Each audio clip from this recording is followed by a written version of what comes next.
Copy, we take a look at some of Hollywood's oddest new couples. Also, Paige Vaughn gives us an inside look on what to expect from New Orleans Fashion Week. I'm Jordan. And I'm Jen. And this is Original Copy.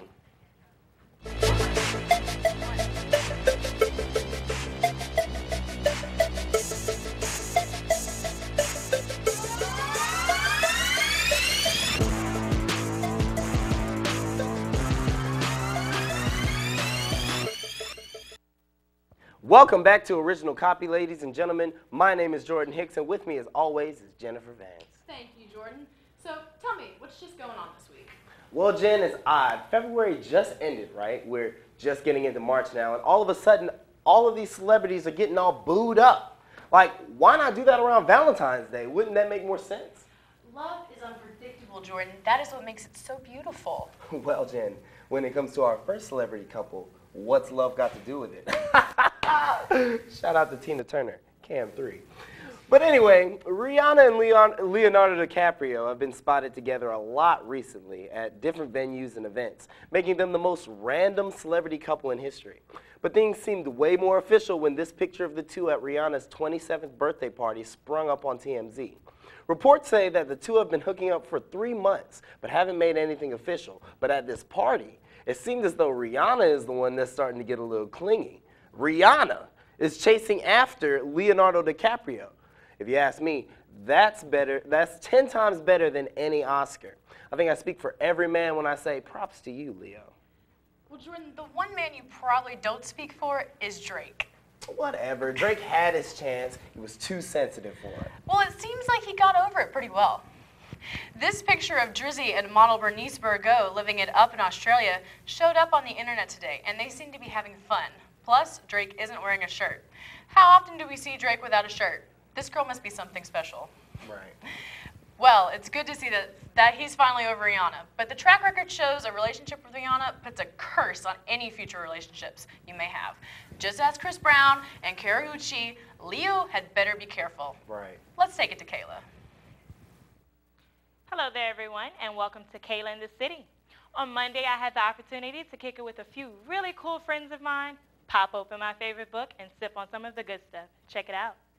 Now, before you get this wild and crazy party image of me in your head, I'm talking about reading A Cat in the Hat among a few other Dr. Seuss books with former LSU now turned NFL players Marcus Randall and Corey Webster, as well as popular radio personality Latangela Sherman. Yesterday, they came over to the Bluebonnet Regional Library to read Dr. Seuss books to all the kids in honor of the birthdays of Dr. Seuss as well as Corey Webster himself.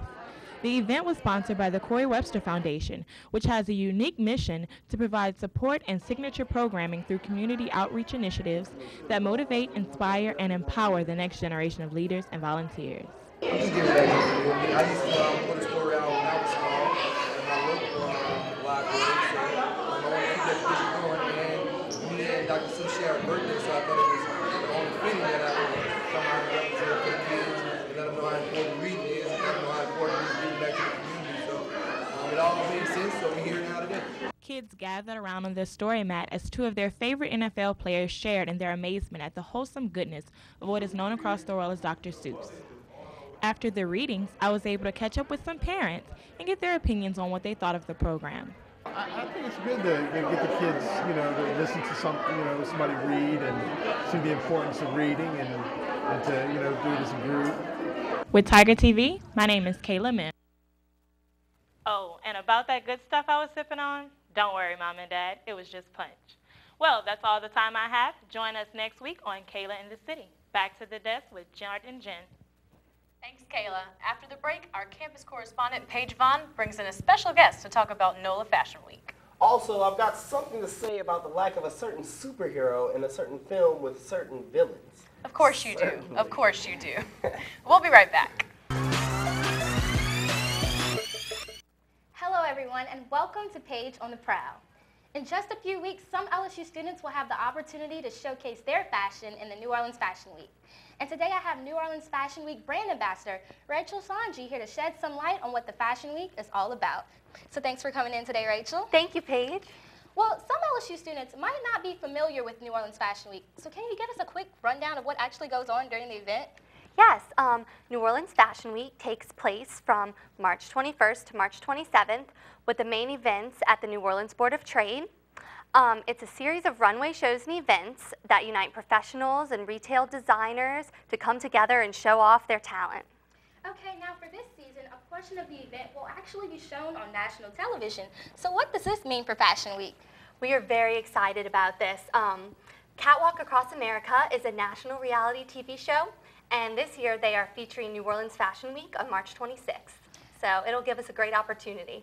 Okay, well, I'm personally excited because a few of our Tigers will be representing LSU at the event. So what can we expect from our stylish Tigers? Well, New Orleans Fashion Week has always really supported the LSU design program. 10 fashion specialists from Cotton Ink Collection on March 25th will be showcasing their designs, and also a previous LSU student, Ashley Andrews, will be in the top design competition.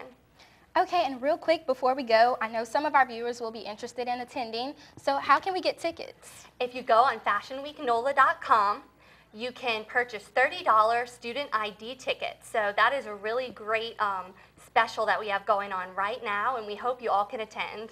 Okay, well, thank you, Rachel. Guys, be sure to check out the New Orleans Fashion Week on March 21st through March 28th. And for more information, check out fashionweeknola.com. That's all I have for you today. Jordan, you're looking a little angry over there. What's going on? Are you mad because I'm up for this? Move, Paige. You've had your time. I'm tired of this. This is my desk. Hey, Rachel, how you doing? I'm sorry about this, Rachel. Move, get out. He's crazy. Thank you. Look, I try not to come on here angry anymore. It's not healthy. Then again, it kind of does help me. Jen just disappeared, so I'm angry about that too, but it's time. It's time to let it all out. What time is it, announcer guy? It's time for the rant of the week. Bear with me on this one, folks, because I am a nerd that keeps up with nerd entertainment news, my favorite of which being anything and everything involving Batman. Now, we all know that this is DC working on an epic Superman versus Batman movie that's supposed to come out early next year. But they're also working on a movie for The Suicide Squad, a group of villains turned heroes for hire, completing tasks for the government. The cast sounds like it'll be great. You have Will Smith as Deadshot, and Tom Hardy, who played Bane in the last Dark Knight movie, to play Rick Flag. But here's the problem. The villain that these villains are up against is none other than the clown prince of crime himself, the Joker. You mean to tell me that we're really going to have a superhero movie featuring the Joker with no Batman in the picture? I mean, sure, he might make a cameo. He might fly over the city in his Batjet and say, geez, that guy Joker looks pretty evil. But will he be the main hero? No, you can't separate these two characters. It's like going to a Black Eyed Peas concert without Fergie. Now all you have to look forward to is will.i.am. And who comes to see just will.i.am? And those other two guys, you don't even know their names. I could put them right in front of your face and you would have no idea who you're looking at. Look, who is this? You don't know? Look at him. Who is that? Exactly. The point is, the best villain in the history of superheroes is the Joker. But what makes that true is his complicated relationship with Batman, and without him, he just isn't the same. Of course I'm complaining, but I'll be there watching. I mean, why would I miss this movie? It sounds like it's going to be great. Now, while I write this welcome back to good acting letter to Will Smith, let's take it to the break. Now, how do you spell visionary? Welcome back to Original Copy. It's been a great show, and before we go, We need to do some shout-outs. Can I get a shout out? shout out to Jared Leto for cutting his locks. Now, many people are probably upset that the rock star / actor has cut off his gorgeous mane, but you'll have to realize it's for a good cause. Leto chopped his hair so he could play the one and only Joker Jordan was previously talking about in the popular DC comic Suicide Squad. Maybe he'll grow his hair back out after filming wraps. I don't like it, but no one wants to hear how I think. Heath Ledger stole the show from everybody, from Christian Bale, from everyone on that show, even Morgan Freeman. Who else stole the show once or twice? Nicki? Shout out to Kanye West for giving Nicki Minaj a lot of credit. If you haven't heard the song Monster off of Yeezus' My Beautiful Dark Twisted Fantasy, then you are missing out. The best part of the song has always been Nicki's iconic verse, and Kanye agreed. He recently spoke at Oxford University saying Nicki, quote, kicked my A-word, because I don't know if we can say it, on my own song, on my best album, on the best album. You know, I can really respect Kanye for saying that. Nicki, hands down, kills that song. You're right, Jen. I'm starting to like this new introspective Kanye that looks back on his career. Maybe it'll help him with his next album. Let's hope so. Well, that's all for today. Thanks for watching Original Copy, and on behalf of me, the entire cast, and Jen, remember to always keep it OC.